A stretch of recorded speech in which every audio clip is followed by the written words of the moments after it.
Bien, hermanos, como ya lo dijo el pastor Ahmed, mi nombre es Edison Flores, y por la gracia de Dios, pastoreo una iglesia aquí en la ciudad de Santa Marta que se llama Iglesia Reformada Calvary, ¿sí? Y ahí estamos sirviendo por la gracia de Dios.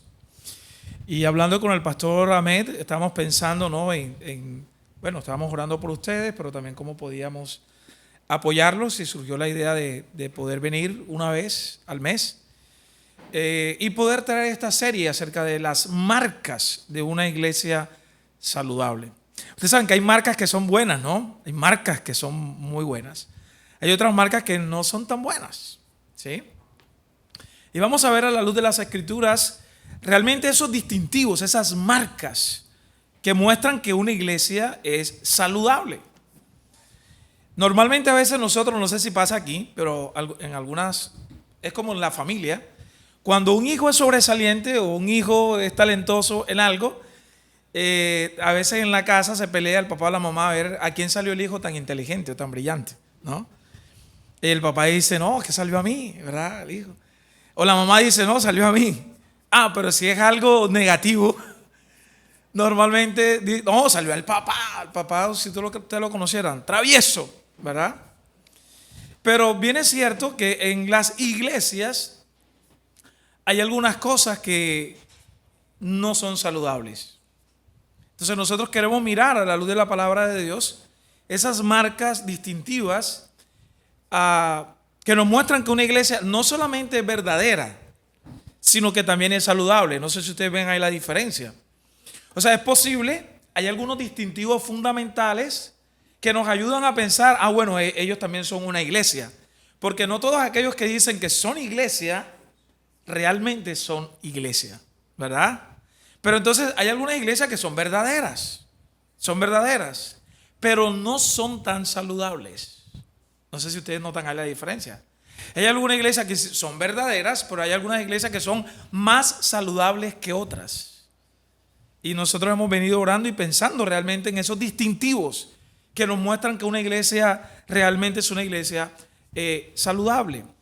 Pero antes de, obviamente, ir avanzando en cuanto a esos distintivos y esas marcas, nosotros necesitamos pensar, aunque eso creo que se ha venido enfatizando, tal vez el pastor Ahmed aquí también ha venido enseñando, pero nosotros no debemos de dar por sentado que sabemos las cosas, sino que una vez más necesitamos seguir estudiando, seguir pensando y seguir practicando. Es como en el matrimonio ya lo veíamos esta mañana. Hay algunas cosas que uno las sabe, pero ¿por qué no las hace? ¿Verdad? Uno las sabe. Claro, ¿no? El esposo tiene que amar a la esposa sacrificialmente, la esposa someterse, pero en la práctica es complicado, es difícil. Necesitamos de lo sobrenatural para que eso sea realmente aplicable. Lo mismo pasa, hermanos, cuando hablamos de temas que nos familiarizamos ya con estos temas, como por ejemplo, ¿qué significa ser iglesia? ¿Se ha preguntado usted qué significa realmente ser iglesia? Pero antes de definir bíblicamente qué es la iglesia, yo quiero que usted piense en lo que no es la iglesia antes. ¿Qué es la iglesia? Pero pensemos en lo que no es la iglesia. Y luego vamos a pasar obviamente a nuestro texto bíblico, que es Hechos capítulo 2, del versículo 36 hasta el versículo 47. Vamos a leer ese pasaje, pero vamos a ir pensando, antes de definir lo que significa ser iglesia, lo que no es ser iglesia. Número uno, la iglesia no es un lugar de reunión, no es un edificio como tal, ¿verdad? Nosotros acostumbramos a decir, voy para la iglesia, ¿verdad? ¿Dónde estabas? En la iglesia. Pero la iglesia no es el lugar. La iglesia somos nosotros. Y hermano, eso, aunque usted lo haya escuchado y ya lo sepa, en la práctica a veces es difícil. ¿Sabe por qué? Colocando nuevamente el ejemplo de la familia. A veces siempre algunos hermanos, ¿no? En el pasado, sin embargo algunos hermanos también en el presente, a veces tienen buenas ideas para la iglesia. Pero a veces no les parece a algunos hermanos ciertas cosas que hace la iglesia. O tienen a veces algunas ideas buenas. Una vez una hermana empezó a reunirse a la iglesia, o sea, la congregación de los santos, a reunirse, Pero resulta que esa hermana un día dejó de asistir. Nosotros veíamos que esta hermana no asistía y estaba pasando.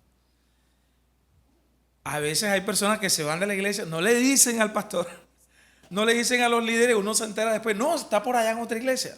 Bueno, cuando preguntaron a algunas hermanas cercanas qué había pasado, esta hermana mencionó lo siguiente, mire lo que dijo. Y aquí nuevamente esto va conectado con ¿qué es la iglesia? Ella dijo, no, yo no quise seguir yendo a esa iglesia. ¿Y por qué? Porque en esa iglesia no hay amor. Pero en la experiencia, lo que ella estaba diciendo era, ella tenía la idea que tal vez todo el mundo, o es decir, la congregación, cuando ella viniera, se acercara, la saludara, cómo está, no sé qué, todo eso, ¿no? Pero ella era nueva, apenas estaba asistiendo. Entonces ella dijo, la iglesia está generalizando, pero si ustedes notan, ella se está excluyendo. O sea, ella está diciendo, recuerdan ustedes en Génesis, ¿no? Los primeros capítulos cuando Adán y Eva pecaron delante de Dios, hubo ahí lo que algunos llaman la transferencia de la culpa. O sea, ellos no aceptaron que habían pecado. ¿Qué fue lo que dijo Adán? ¿Verdad? La mujer que tú me diste. O sea, ¿quién es el culpable? Es Dios y la mujer. Entonces hay algunas personas que cuando ven algunas situaciones que son a veces casos aislados, cierta situación, pero generalizan y se excluyen. Pero sí, hay cosas muy evidentes dentro de la congregación y la gente habla muy bien. Normalmente decimos, esa es mi iglesia. Esa es la iglesia a la que yo pertenezco, ¿no? ¿Sí o no? Pero cuando hay algo negativo, por alguna experiencia en particular que no es general, tal vez ella tenía la idea de que alguien en particular le saludara y esa persona no le estaba saludando. Yo a veces tengo que decirle a los hermanos, yo a veces soy distraído, soy un poquito distraído, mi esposa me dice, soy a veces distraído y a veces yo estoy, bueno, como algunos hombres, me enfoco en una sola cosa. Entonces de repente alguien pasa, pastor, ¿cómo está? Yo estoy aquí hablando con alguien y es posible que no me dé cuenta, ¿verdad? Entonces yo a veces tengo que recordar a los hermanos y decirle, hermanos, si en algún momento usted me saluda, si en algún momento alguna situación, yo, hermano, el pastor es distraído, yo soy distraído y yo me enfoco en una sola cosa. Entonces perdónenme si alguna cosa, ¿verdad? Porque a veces, sin intención, una persona puede, ¿verdad?, generalizar y decir de esta manera. Entonces la iglesia no es el lugar, no es el edificio, somos nosotros las personas. Y las personas, obviamente, todo ser humano, después de la caída, ¿verdad? Es decir, todos los seres humanos, en un sentido, todos somos pecadores. Lo que quiere decir que de alguna manera la iglesia no es perfecta, va camino a la perfección, pero hay algunas cosas que no son como en el matrimonio. Mire, es la misma relación. Es una relación de pacto. En el matrimonio es una relación de pacto. No podemos decir, yo te amo si tú, ¿verdad? Yo te amo, pero si, o sea, no, ¿cómo así? Es una relación de pacto. Nosotros abrazamos las bendiciones, pero en un sentido también abrazamos las imperfecciones. Entonces, eso hay que tenerlo en cuenta. La iglesia no es el lugar de reunión, no es el edificio. La iglesia tampoco es un club de amigos, aunque haya amistad dentro de la iglesia. Pero hay que tener en cuenta eso. La iglesia no es un club de amigos que va a esa reunión cada domingo para poder entretenerse. Escuchen eso, no es un club de amigos, aunque uno tenga amigos dentro de la iglesia. Usted no viene a la iglesia para entretenerse. O sea, la iglesia no es un club de amigos donde tú tienes afinidad con esos amigos. Digamos, en los clubes normalmente las personas pagan una inscripción y hacen parte de un club porque hay una afinidad. Es decir, un club deportivo, ¿no? Entonces, tú tienes afinidad por el deporte, haces parte de ese club. Hermanos, la iglesia no es un club de amigos, nuevamente. Y tengo que resaltar, aunque haya amistad. ¿Por qué, hermanos? Porque no se trata de una amistad o una afinidad social. E incluso ha pasado, miren, yo tengo que decirles, no puedo decir nombres, pero en la congregación donde yo inicié, ya hace muchos años, ahí todavía se congregan algunos amigos y parte de mi familia, ¿verdad? Y en ese lugar han pasado cosas terribles, mejor dicho, una cantidad de cosas bien complicadas. ¿Ya ustedes estudiaron la carta a los Corintios? ¿Han escuchado ustedes la iglesia de los Corintios? Habían problemas en esa iglesia, ¿no?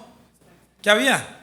Peleas, divisiones, había uno que se estaba acostando con la mujer, el papá, imagínense, con la madrastra. Horrible. Bueno, en esa iglesia estaban pasando casos similares. Horrible. Y sabe, cuando uno se acerca a esas personas, normalmente la gente dice, no, es que yo no me puedo ir de ahí. ¿Por qué? No, es que ahí está mi mamá.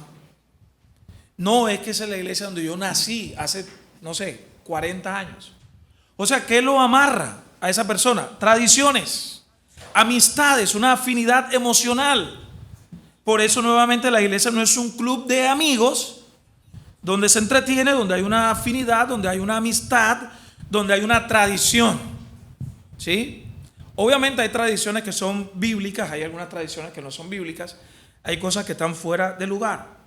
La iglesia tampoco es una etnia en particular. ¿Qué quiero decir con esto? Normalmente, yo no sé si usted habrá escuchado, hay mucha gente que hace un gran énfasis en Israel. ¿Ha escuchado usted eso, no? El pueblo de Israel, la nación de Israel. Bueno, y hay algunos hermanos que incluso, o bueno, yo no sé si serán hermanos, pero ellos dicen que son hermanos. Bueno, posiblemente pueden ser o no. Pero ustedes van a ver que en los lugares donde ellos se reúnen hay ciertos elementos que ellos tienen aquí en la celebración del Día del Señor. Entonces, por ejemplo, si usted fuera a alguno de esos lugares, usted va a encontrar que hay un atril como esto y hay un manto que colocan ellos ahí, el manto de Israel, ¿no? También por allá colocan un candelabro, ¿verdad? Y ellos dicen, ese es el candelabro de Israel. Ahora, ¿hay problema con tener un manto con un candelabro, no sé, con una estrella de David? ¿Hay problema con eso? Bueno, si se puede entender, yo para qué tengo ese manto ahí, ¿cuál es el propósito? Pero lo que ellos creen es que ellos están tan cercanos a Israel que todos estos elementos de alguna manera traen una bendición a la iglesia. De hecho, tienen un cuerno, ¿verdad?, de vaca que le llaman el chofar, ¿verdad? No sé si ustedes han escuchado eso. Entonces, imagínense ustedes aquí, estamos adorando, las hermanas aquí están cantando como la canción esa ahorita muy hermosa, ¿verdad? Señor, aquí cantamos, tú eres el Todopoderoso, el que creaste y tal. Entonces hay un ambiente muy bonito. Y en medio de ese ambiente, ¿sabe qué hacen estos amigos? Tocan el chofar. Fuerte, ¿no? Y eso crea un impacto, un choque emocional. Y entonces los oradores que están allá, gloria de Dios, está aquí, no sé qué. Porque ellos piensan que la iglesia es una etnia. O sea, es decir, es un pueblo en particular. No sé si ustedes recuerdan, ahí en la vez que, bueno, y siempre pues Estados Unidos y muchos países que en guerra contra Israel, entonces salen algunos hablando que no se metan con Israel, porque mire lo que le pasó a Nicolás Maduro, que maldijo a Israel y se murió. ¿Ah? Con Chávez, perdón. Ah, bueno, mira, ahí está bien. Gracias, con Chávez fue. No con Maduro, Chávez, bueno. Y exacto, se murió y miren esto, el asunto. ¿Por qué? Porque piensan que la iglesia es una etnia especial. Bueno, hermanos, en un sentido la iglesia es una etnia especial porque hacemos parte de un pueblo, de una familia, pero hay gente de todas las etnias. Yo no sé si aquí hay venezolanos, allá en la iglesia creo que tenemos algunos venezolanos y tenemos de otros lados, pero la iglesia es el cuerpo de Cristo, gente de toda raza, de toda lengua, de toda nación, venezolanos, colombianos, estadounidenses, o sea, europeos. La iglesia es el cuerpo de Cristo, no es una etnia en particular. O sea que cuando ustedes escuchen eso, no, hermano, es que somos los israelitas y una cantidad de cosas que se quieren meter dentro de la iglesia, usted puede decir, hermanos, la iglesia es la comunidad de los creyentes de todas las etnias que han puesto su fe en el Señor, que se han arrepentido. Por eso Pablo, hablándole a la iglesia en Roma, en el capítulo 9, versículos 6 al 8, se lo voy a leer porque de pronto la idea pueda quedar así, pero que usted lo vea en su Biblia. En Romanos capítulo 9, versículos 6 al 8, Pablo le está diciendo al pueblo de Dios a los creyentes ahí en Roma, les dice, mira, la palabra de Dios no ha fallado. Porque ellos estaban pensando, bueno, pero el Señor vino a los israelitas y ellos, muchos de ellos no creyeron, ¿recuerdan? Entonces Pablo dice, porque no todos los que descienden de Israel son israelitas. Y él va a explicar qué significa eso. Ni por ser descendientes de Abraham son todos hijos. O sea, ese cuentecito de que yo vengo de la tribu de Israel, de que yo vengo de Abraham, no, hermanos, que yo vengo de la descendencia de Abraham, no mi apellido y todo eso. Miren lo que dice. Sino en Isaac te será llamada descendencia. Esto es, subraya ahí lo que dice, no los que son hijos según la carne, subraye eso, son los hijos de Dios. O sea, no, el israelita que dice, yo soy hijo de Dios, ¿por qué? Porque yo vengo del pueblo de Dios, el pueblo de Israel. ¿Qué está diciendo Pablo? No los que son hijos según la carne, es decir, según la etnia, son hijos de Dios. Entonces, ¿quiénes son los hijos de Dios? Según el versículo 8, léalo. ¿Quiénes son? En la parte final del versículo 8. Pero al final dice, sino que los que son hijos de Dios, exacto, según la promesa, son contados como descendientes. ¿Sí lo ven? Entonces los hijos de Dios son los hijos de la promesa. Ahora te dices, ¿cuál promesa? Bueno, desde el Antiguo Testamento se hablaba de una promesa. De una promesa, de una promesa. El Señor le había dicho a Abraham que él iba a bendecirlo a él y iba a bendecir a todos sus descendientes, ¿verdad? También se lo dijo a Isaac, se lo dijo a Jacob, se lo dijo a José. Pero esa promesa era la promesa de que iba a venir un rey, un Mesías, y que a través de ese rey el Señor iba a bendecir a todas las naciones de la tierra. ¿Y sabe quién es esa promesa? Según Gálatas, creo que capítulo 3, versículo 6 o 6, versículo 3. Me pueden ayudar. Pero dice que esa promesa es Jesús. Esa promesa, ¿quién es? Es Jesucristo, hermanos. Entonces, los de la promesa. Ahora, esa promesa, ahí está, así habrán creído a Dios, le fue contado como justicia. Pero miren ustedes que esa promesa incluía, obviamente, la fe. ¿Verdad? La fe, los hijos de la promesa. Porque aquí está diciendo Abraham, y en Romanos capítulo 4 más adelante también va a decir que Abraham fue justificado por la fe en el Señor Jesucristo, ¿verdad? Entonces yo creo que eso queda claro. ¿Quiénes son los hijos de Dios? No, hermano, es que yo vengo de tal etnia, ¿no? Y ahí a veces pelea, ¿no? ¿De dónde vienes tú? No, yo vengo de tal lado, yo vengo de tal familia, yo vengo... Hermanos, tú eres hijo de Dios no por la etnia.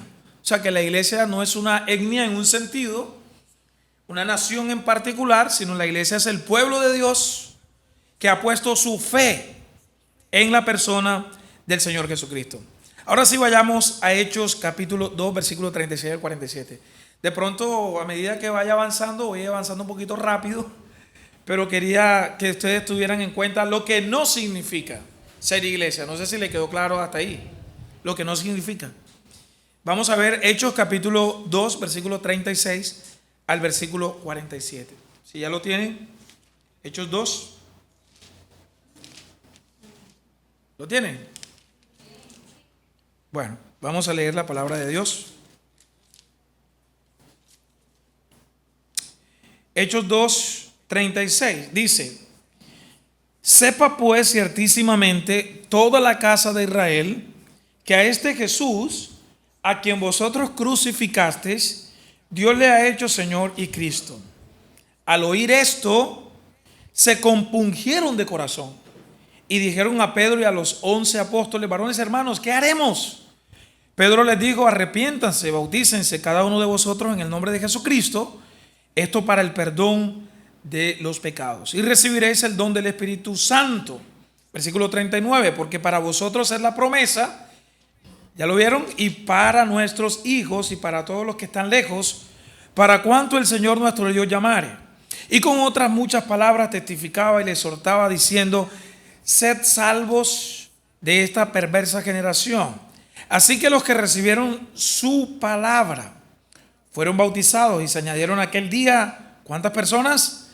3,000 personas. Perseveraban en la doctrina de los apóstoles, en la comunión unos con otros, en el partimiento del pan y en las oraciones. ¿Y qué ocurrió? Versículo 43. Sobrevino temor a toda persona, muchas maravillas, señales eran hechas por los apóstoles. Todos los que habían creído estaban juntos, tenían en común todas las cosas, vendían sus propiedades y sus bienes y los repartían a todos según la necesidad de cada uno. Y perseverando unánimes cada día en el templo y partiendo el pan en las casas, comían juntos con alegría y sencillez de corazón, alabando a Dios y teniendo favor con todo el pueblo. Y el Señor añadía a la iglesia los que habían de ser salvos. Ese es el texto base. Entonces ya vimos lo que no es la iglesia. Entonces, ¿qué es la iglesia? Según ese pasaje que acabamos de leer. Y vamos a ir, les voy a dar un concepto muy básico y luego vamos a ir notando ese concepto a la luz del pasaje que acabamos de leer. ¿Qué es la iglesia? La iglesia es una comunidad redimida por Cristo. Escuchen eso. La iglesia es una comunidad, es cierto, es una comunidad, pero esa comunidad es redimida por Cristo.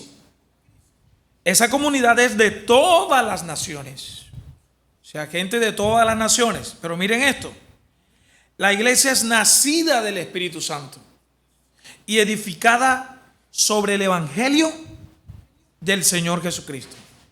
Voy a leerlo ahora más rápido. La iglesia es la comunidad redimida por Cristo de todas las naciones, nacida del Espíritu Santo y edificada sobre el Evangelio del Señor Jesucristo. Medite en esa definición. ¿Está de acuerdo usted con esa definición? ¿Sí o no? Es una comunidad redimida por Cristo de todas las naciones, nacida del Espíritu Santo y edificada sobre el Evangelio. ¿Está de acuerdo? Bien, entonces de acuerdo a esta definición y a la luz del texto que acabamos de leer, número 1, la iglesia nace por iniciativa divina. Número 2, la iglesia es una comunidad espiritual y una comunidad visible. Y número 3, la iglesia es el medio, es el instrumento de Dios para manifestar su gloria en el mundo. Nuevamente, estos 3 puntos que lo vamos a ver de manera rápida. La iglesia nace por iniciativa divina, la iglesia es una comunidad espiritual y visible, y la iglesia es el instrumento de Dios para manifestar su gloria en el mundo. Entonces, número 1, la iglesia nace por iniciativa divina. Es decir, usted está hoy aquí, ¿verdad? En este lugar. Yo le pregunto, ¿quién fue el que colocó el deseo en su corazón de reunirse? ¿O fue que usted un día se levantó de repente y dijo, como creen algunos, que tú te arrepientes cuando tú decides? Si así fuera, hermanos, pues todo el mundo, ¿verdad?, se levantara por la mañana y dijera: estoy cansado, voy a buscar de Dios, y ¡pam!, y van y lo buscan. Pero la verdad es que la Biblia dice, Romanos 3:23 dice que por cuanto todos pecaron, están destituidos de la gloria de Dios. Hermanos, hay una verdad fundamental. ¿Y sabe cuál es? Que nosotros somos pecadores y naturalmente, es de hecho, hasta somos cristianos, los que están aquí que son cristianos. Yo no sé si a usted le pasa, o yo soy de pronto más pecador que usted, tal vez. Pero hay días que yo no quiero venir a reunirme y soy el pastor. Suena raro, ¿no? Hay días que yo quiero quedarme durmiendo. Hay días que me siento cansado, no quiero ir a la iglesia a reunirme con los santos. Porque nuestra inclinación natural, nuestro deseo es hacer siempre lo contrario. Entonces no puede ser que una persona de un día para otro diga: no, hoy me voy a hacer cristiano, ¿verdad? Hoy sí me voy a hacer cristiano. No ocurre así. Porque nacemos en pecado, nacemos en rebelión contra Dios. Ahora, el texto que leímos, solamente tomando la parte del versículo 36 al versículo 41, Miren lo que ocurre. El Señor de manera soberana, de manera libre, ¿qué hace? El Señor otorga el arrepentimiento, otorga la fe, para que las personas vengan y se unan al pueblo de Dios, a la familia de Dios, se reúnan, se congreguen en nombre de Dios. Esa es la iglesia, la familia. Leímos en el versículo 36, aquí está el apóstol Pedro en el día de Pentecostés, y el apóstol Pedro está predicando la palabra de Dios. Y el apóstol Pedro en el versículo 36 está diciendo: sepan ustedes, israelitas, de manera cierta, que ustedes crucificaron a Jesús, a ese que ustedes crucificaron, que ustedes pensaban que era un simple mortal, un hombre. Bueno, Dios el Padre le ha hecho Señor y Cristo, y eso es importante. Señor, hablando de su señorío, de su soberanía. Él es el Señor, Él es Jesucristo. Por eso el nombre es Jesucristo, es decir, Él es completamente hombre, pero también es completamente Dios. Pedro está predicándoles, ellos están escuchando el evangelio. ¿Y qué ocurre en el versículo 37? Miren el versículo 37. Les dije que iba a ir bastante rápido, así que vayan mirando la pantalla y vayan dándose cuenta si estamos correctos en lo que estamos predicando. Pedro está predicando y está diciendo: mira, ustedes crucificaron al Señor, pero a ese que ustedes crucificaron, el Padre ha declarado que es el Señor. Él es el Cristo prometido. Y entonces, ¿qué ocurrió? Al oír esto, es decir, ellos están escuchando una noticia. ¿Cuál es la noticia? La noticia de la muerte del Señor Jesucristo. La noticia de que ellos son culpables. Y cuando ellos escucharon eso, ocurrió algo en su corazón. ¿Quién fue el que obró en el corazón de estas personas? Miren lo que dice. Cuando ellos escucharon esto, se compungieron de corazón. Y dijeron al apóstol Pedro y a los apóstoles: varones hermanos, ¿qué haremos? Esa palabra, se compungieron. Algunas traducciones traducen como que sintieron un dolor profundo en su corazón. Pero realmente lo que significa es que esas personas fueron traspasadas por la palabra. Esas personas se compungieron de corazón. O sea, la palabra de Dios llegó tan profundamente al corazón de ellos que ellos se sintieron que ellos eran los más terribles pecadores y que ellos habían matado a Jesús. O sea, es decir, ellos tuvieron una convicción interna de que eran pecadores y entonces preguntaron: bueno, ¿qué necesitamos hacer? Y Pedro les dijo lo que tenían que hacer. Versículo 38. Pedro les dijo: bueno, arrepiéntanse. Es decir, denle la vuelta. O sea, vamos en una dirección, ¿verdad? Nos volvemos y entonces bautícense cada uno de vosotros. Y les dice: para el perdón de los pecados, bien interesante, y recibiréis el don del Espíritu Santo. ¿Cuándo recibe un creyente el Espíritu Santo? Cuando se arrepiente y cree. O sea, esa idea de que venga hermano, pase acá al frente que va a recibir el Espíritu. ¿Sí están notando? Pero ¿cómo así que voy a recibirlo si ya yo lo tengo? ¿Por qué? Porque yo puse mi fe en el Señor Jesucristo. Y versículo 39, porque para vosotros es la promesa, y para vuestros hijos, y para todos los que están lejos, para cuanto el Señor nuestro Dios llamare. ¿Cuál promesa? Bueno, la promesa del Espíritu Santo, la promesa del Evangelio. Que al uno arrepentirse y poner su fe en el Señor Jesucristo, hay una promesa para nosotros. Hay una promesa para nuestra familia, para nuestros hijos, para los que el Señor nuestro Dios llamare. ¿Quién es el que llama? Es el Señor. Entonces, la iglesia es una iniciativa de Dios, ¿verdad? Pero el versículo 41 termina diciendo que los que recibieron su palabra fueron bautizados y se añadieron aquel día como 3,000 personas. Pregunta: ¿a dónde se añadieron ellos? O sea, es decir, se añadieron a la congregación de los santos que también habían puesto su fe en el Señor Jesucristo. Ellos se añadieron ahí. Tremendo, ¿no? Entonces la iniciativa de conformar un pueblo, una familia, ¿de quién es? Es del Señor. De Él es la iniciativa, ¿verdad? Pero la iglesia es una comunidad espiritual visible. Es una comunidad espiritual visible. Esa idea de que, no hermano, es que yo no... ¿Dónde te congregas tú? Le pregunta a alguien. No hermano, yo me congrego en la Iglesia Universal de Cristo. La Iglesia Universal de Cristo. O sea, ¿qué quieres decir con eso? No hermano, yo creo en el Señor, pero yo no voy a ninguna congregación en particular. O sea, ¿tú eres creyente? Sí, pero no te congregas con los santos, es decir, con los que han depositado su fe en el Señor. No, hermanos, porque yo tengo mi fe acá aparte, no individual. Yo he creído en el Señor. Pues eso no es lo que dice la Biblia. La iglesia es una comunidad espiritual y visible. Nuevamente, ¿a dónde se añadieron estas personas? A una comunidad visible, a una comunidad espiritual. Las 3,000 personas escucharon el evangelio y reconocieron sus pecados, se arrepintieron y se unieron a la comunidad espiritual. Amén. Vamos bien, hermanos. A ver, los que estén dormidos digan amén. Estamos despiertos todavía, ¿no? Sí.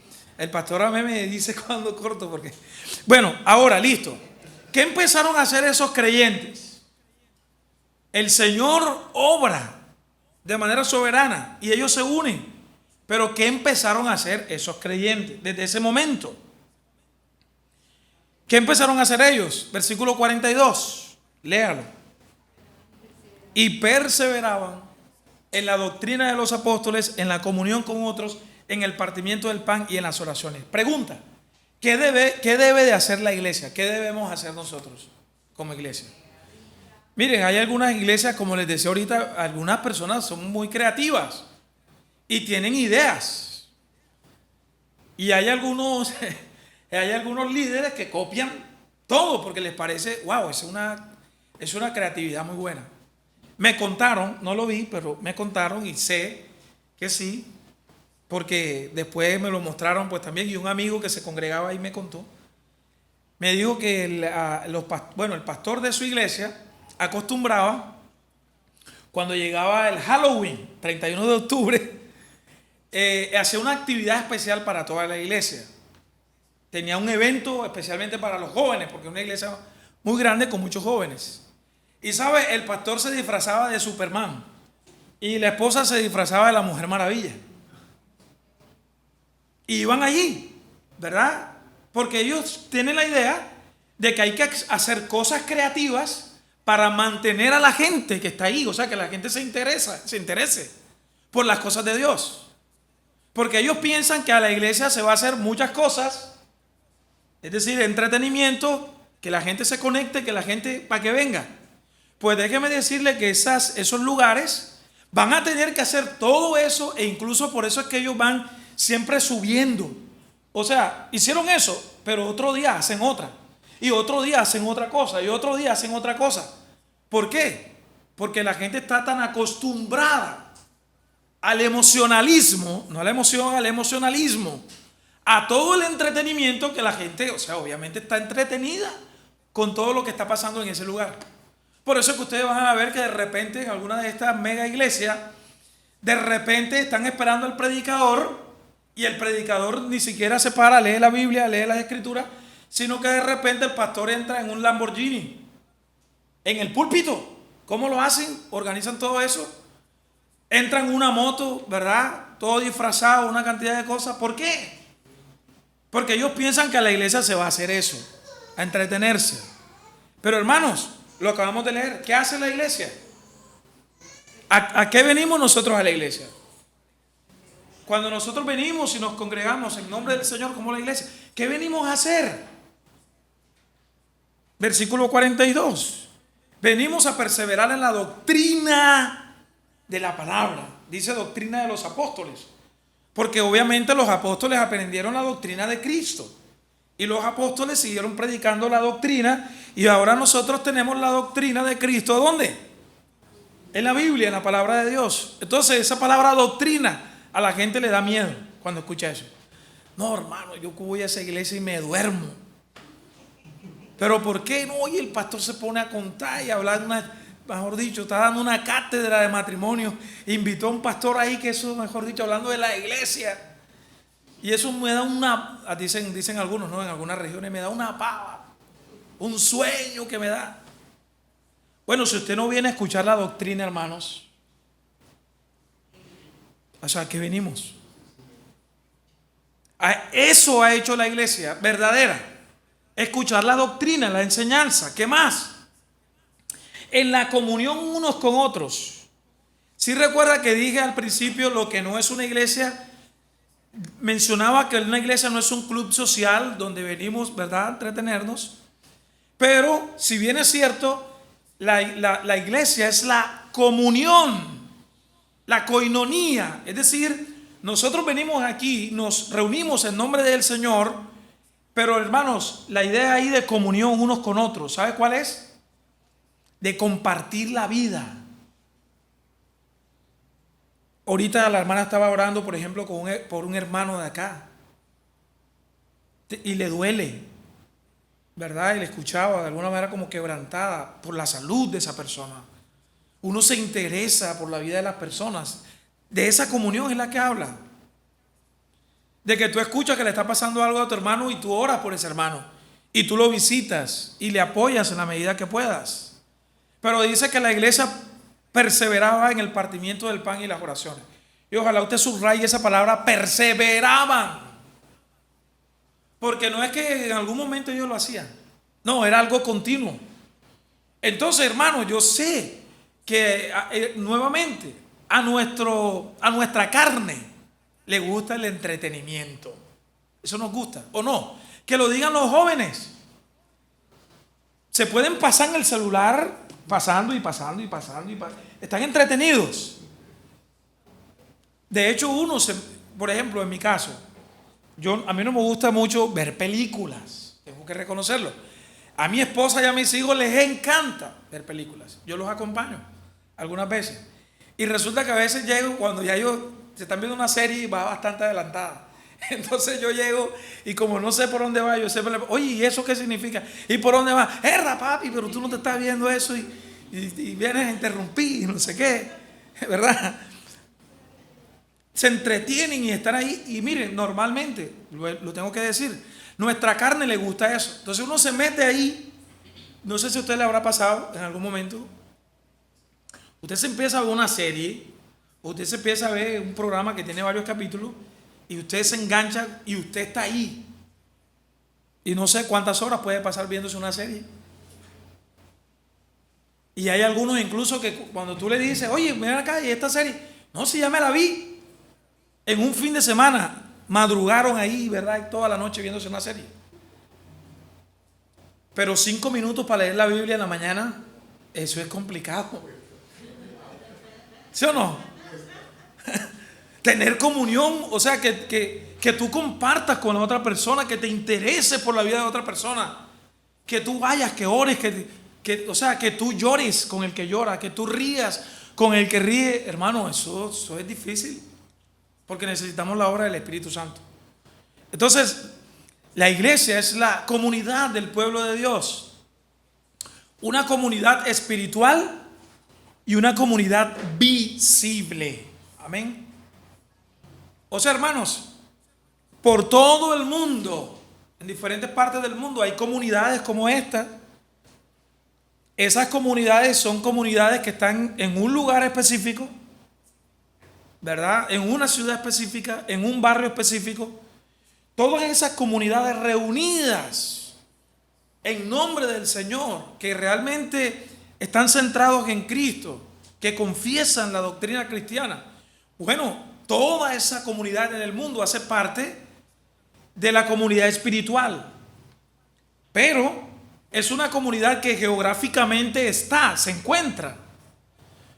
Yo no sé, en los días de pandemia ustedes estuvieron conectados, ¿verdad? Sí. Bueno, la gente decía, algunos hermanos que de pronto lo hicieron, yo no sé si ustedes lo hicieron, no lo juzgo si ustedes de pronto lo hicieron. Pero hermanos, después que terminó eso, yo conozco a un amigo, bueno, sí, es amigo.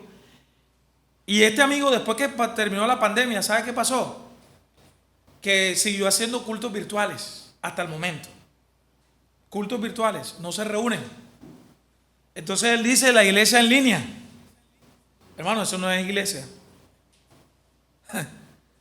No, Puede ser un grupo de personas que se reúnen, escuchan, pero la iglesia se reúne, está unida. ¿Por qué ustedes, por ejemplo, cuando leen la Biblia, ustedes van a encontrar, por ejemplo, la iglesia en Roma, la iglesia de Corintios, la iglesia de Galacia, la iglesia de Éfeso, la iglesia de Filipo, las iglesias de Tesalónica? Eran iglesias locales.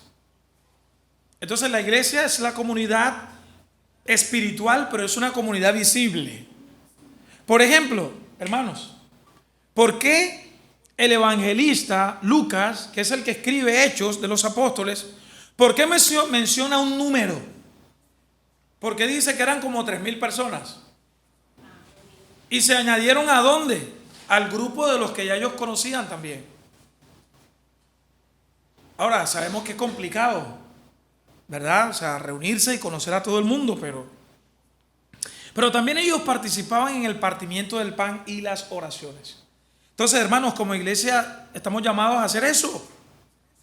Enseñanza de la palabra de Dios, comunión unos con otros, compartir la vida con otros. En el partimiento del pan y en las oraciones.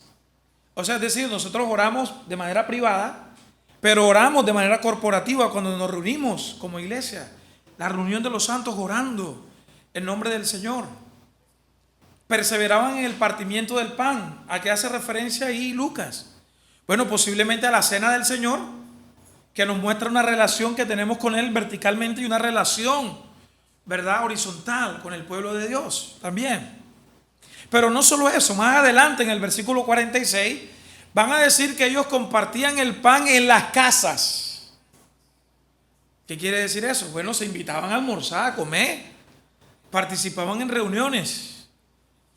Yo no sé si a usted le habrá pasado, ¿no? Que de repente usted tiene su comida y llega por ahí unas buenas tardes, ¿verdad?, a la casa y como que anda, ¿y ahora qué hacemos?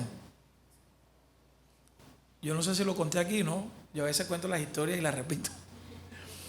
Pero mi mamá nos enseñó a nosotros, siempre nos decía, echen un poquito más de arroz. O sea, no hagan la comida estricta, siempre. Porque ella decía, se presentan unas buenas tardes por ahí y uno puede, vamos a sacar algo, ¿no?, para esa persona que llegue, ¿no? Pero puede ocurrir también que de repente, ¿no?, llegan personas a usted y vamos a esperar que se vayan porque no alcanza la comida. Puede pasar también, ¿no? Hermano, después que se vaya comemos porque da pena, ¿sí? Pero, hermanos, la comunidad de los santos se reúne, participa, ¿verdad? Es posible, digamos, yo en estos días me reuní con el pastor Ahmed, nos tomamos un café, oramos, compartimos, hablamos, comimos. La iglesia debería pensar en eso, ¿no? Café y pastel. Bueno, no quería decir que comimos, pero bueno. Pero compartimos. Qué bonito cuando nos podemos reunir, cuando podemos planear ciertas cosas y compartir, y ahí hablamos, ¿no? Y compartimos.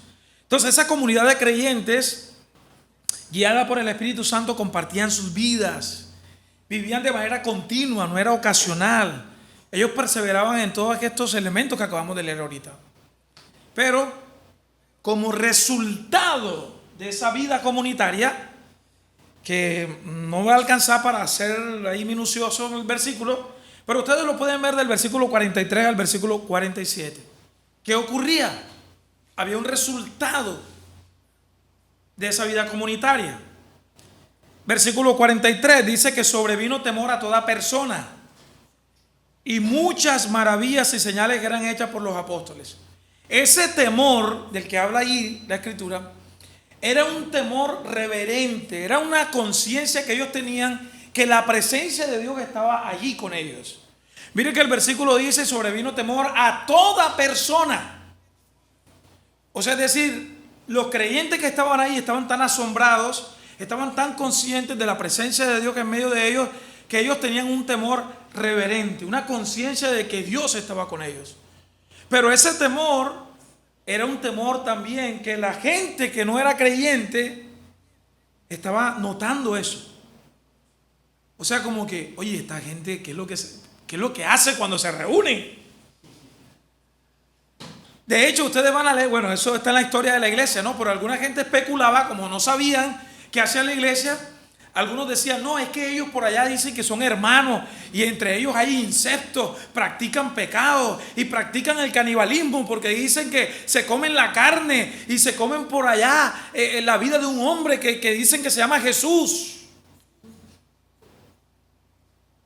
Pero cuando ellos comenzaron a notar y cuando muchos comenzaron de cerca a ver la vida de la iglesia, la gente estaba atemorizada porque no era común ver eso.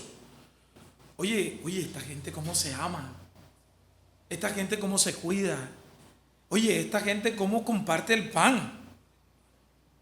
Oye, esta gente, versículo 44, todos los que habían creído estaban juntos y tenían en común todas las cosas.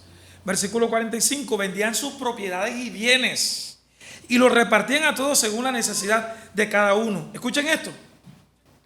Esto no es socialismo. Ese versículo 45 no es que ellos vendían las propiedades y les daban a todo el mundo y todo el mundo estaba vendiendo sus casas y se estaban quedando sin nada. No, hermanos, si ustedes ven, hay un ejemplo claro en Hechos capítulo 4 y Hechos capítulo 5. En Hechos capítulo 4 había un hombre que se llamaba José, y este hombre vendió una propiedad y la repartió, la dio, para que la iglesia la administrara y pudiera ayudar a los necesitados, ayudarse entre ellos. Ahora usted dice, o sea, esto tiene que ser algo poderoso. Ahora, obviamente esas personas que estaban haciendo eso tenían la capacidad de poder hacerlo.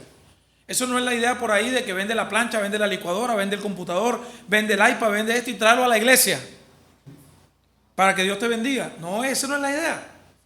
La idea es que Dios te ha bendecido tanto que tú de alguna manera no piensas en que todas las bendiciones que Dios te ha dado son para ti y para los tuyos, sino que espiritualmente tú comienzas ahora a ver y decir, oye, tremendo, ¿no? Digamos, wow, ¿cómo yo puedo ayudar a este hermano? Wow, ¿cómo puedo yo ayudar en esta necesidad particular que estoy viendo en la congregación? ¿Cómo yo puedo servir? O sea, te das cuenta que todo lo que tú tienes es de Dios y que entonces puedes servir con eso que Dios te ha dado. Amén.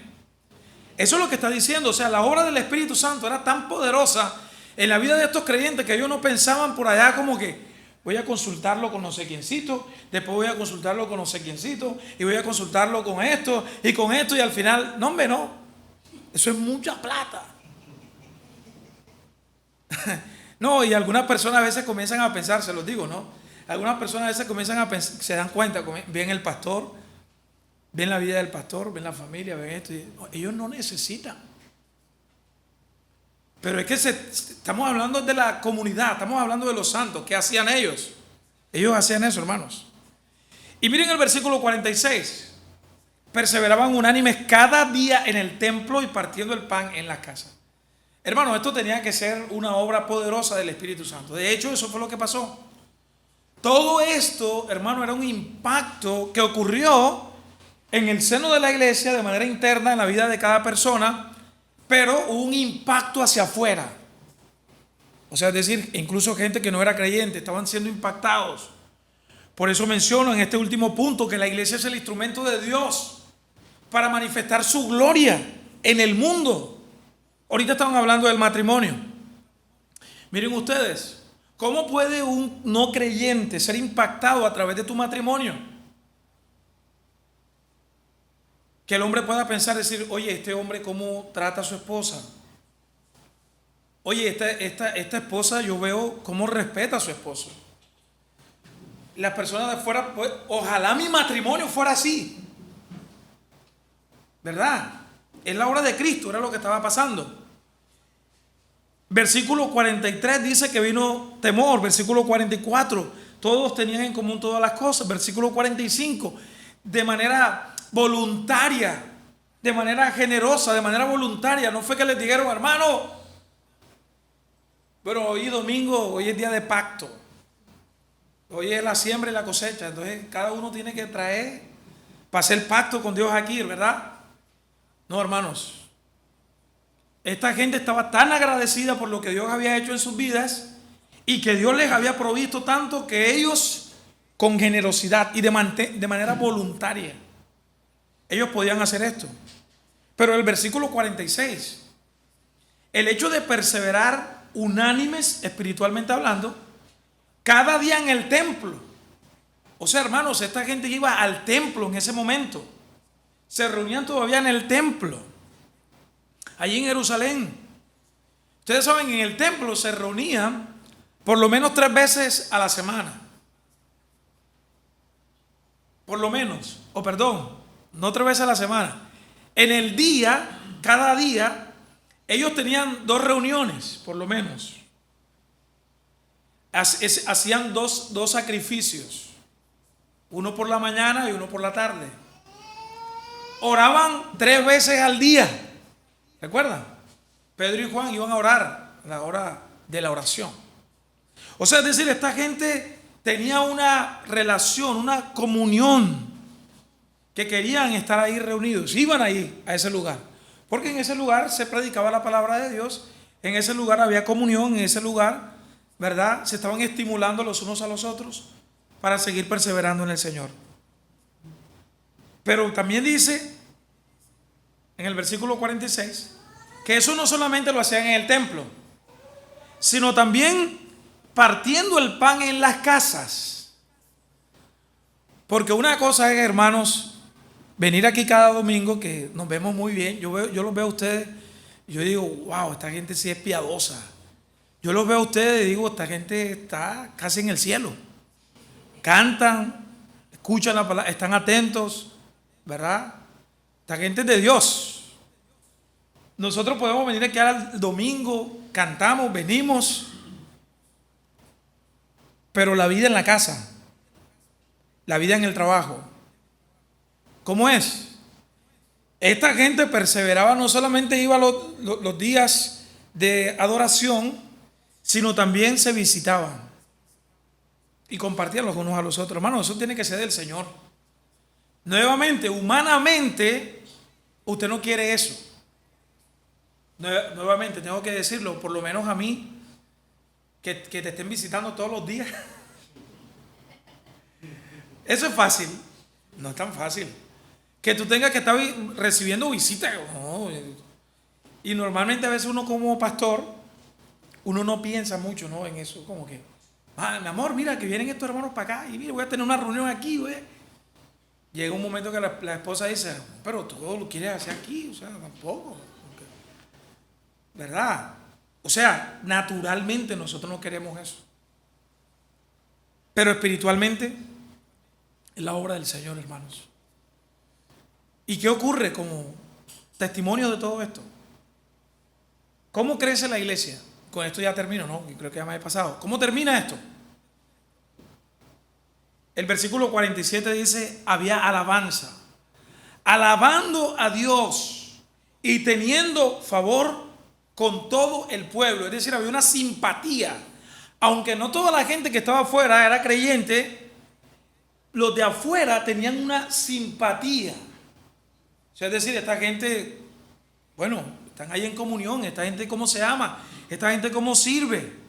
Y había una alabanza de parte del pueblo de Dios, obviamente el pueblo de Dios alabando, pero de manera externa, la gente no creyente, en un sentido, alabando a Dios por lo que estaba pasando dentro de la iglesia. Y como consecuencia de todo esto que hemos dicho, ¿qué ocurría? El Señor añadía cada día a la iglesia los que habían de ser salvos. ¿Cuál es la estrategia más grande de crecimiento? Hermanos, esto que acabamos de leer. No, que vamos a crecer porque vamos a poner aquí una, no sé, ¿qué será? ¿Qué nos inventamos? Una, qué sé yo, un bingo bailable. Algo para los jóvenes que les llame la atención. Los jóvenes no quieren venir a la iglesia. Hermano, vamos a hacerle una noche, no sé, de película. Vamos a hacerle, bueno, no quiero decir que se puede venir a ver una película, pero partiendo de ahí, compartir la palabra de Dios, ¿verdad? Pero a veces se piensan tantas estrategias, pero ¿qué está llamada a hacer la iglesia? Ya lo vimos. Doctrina, enseñanza. Reunámonos para hablar de la palabra de Dios. Reunámonos para comer juntos y para hablar de Cristo. Para hablar, digamos, de, oye, ¿cómo te está yendo en tu matrimonio? Cuéntame, ¿cómo te está yendo en tu noviazgo? Entre los pelados. Oye, cuéntame, ¿cómo estás luchando contra la pornografía? ¿Cómo está tu pureza sexual? Que se puedan hablar, ¿verdad? Esos temas, que se puedan reunir para hacer esas cosas. La gente va a ver eso y va a decir, wow, tremendo, ¿no? Estos cristianos, mira lo que hablan. Se reúnen y la gente va a venir. ¿Por qué? Porque el Señor va a traer a la iglesia a los que han de ser salvos, mientras la iglesia se dedica a hacer lo que el Señor le ha llamado a hacer. Hermano, esa es la iglesia. ¿Qué es la iglesia? Le voy a recordar nuevamente la definición que vimos. La iglesia es la comunidad redimida por Cristo de todas las naciones, nacida del Espíritu Santo y edificada sobre el Evangelio del Señor Jesucristo. Amén. La iglesia nace por iniciativa divina. La iglesia es una comunidad espiritual y visible, y la iglesia es el instrumento de Dios para manifestar su gloria al mundo. Amén. Ahora sí, ¿qué es la iglesia? Si a usted le preguntan qué es la iglesia, en un minuto, ¿pudiera usted decir qué es la iglesia? La iglesia, hermano, la iglesia es un local que está cerrado ahí, al frente hay un campito, esa es la iglesia. No, la iglesia es la comunidad de los santos redimidos, que obviamente geográficamente estamos ahí, exacto, ahí en ese punto. ¿Cómo se llama aquí? ¿Bella qué? Villa del Mar. Villa del Mar. Esa es la comunidad visible, ahí en Villa del Mar hay un punto donde se reúnen los santos adorando a Cristo y queremos glorificarle a Él. Amén. Hermanos, mucho más que decir, pero espero que esto les haya ayudado. Y cada tercer domingo, creo, vamos a estar aquí compartiendo acerca de estas marcas saludables de la iglesia. Pero antes necesitamos entender qué es la iglesia, ¿sí? Oremos. Padre celestial, Señor, gracias te damos en esta mañana por tu palabra, por la obra de tu Espíritu. Sabemos, Señor, que en nuestra humanidad a veces no logramos comprender, Señor, qué es la iglesia y la vida de la iglesia. Pero gracias por la obra de tu Espíritu Santo, Señor, que obra en nuestras vidas y nos permite, Señor, poder ver a la luz de tu palabra de manera clara lo que nosotros somos por iniciativa tuya, Señor. Somos el pueblo redimido de Cristo, que se reúne en tu nombre para adorarte. Bendice esta congregación visible, Padre, aquí. Y que mientras ellos, de manera perseverante, continua, se reúnen enseñando tu palabra, orando, teniendo comunión, Señor, tú hagas tu obra, Señor, y tú añadas a la congregación de los santos los que han de ser salvos. Esa es nuestra oración y ese es nuestro deseo. En el nombre de Jesús oramos. Amén. Amén.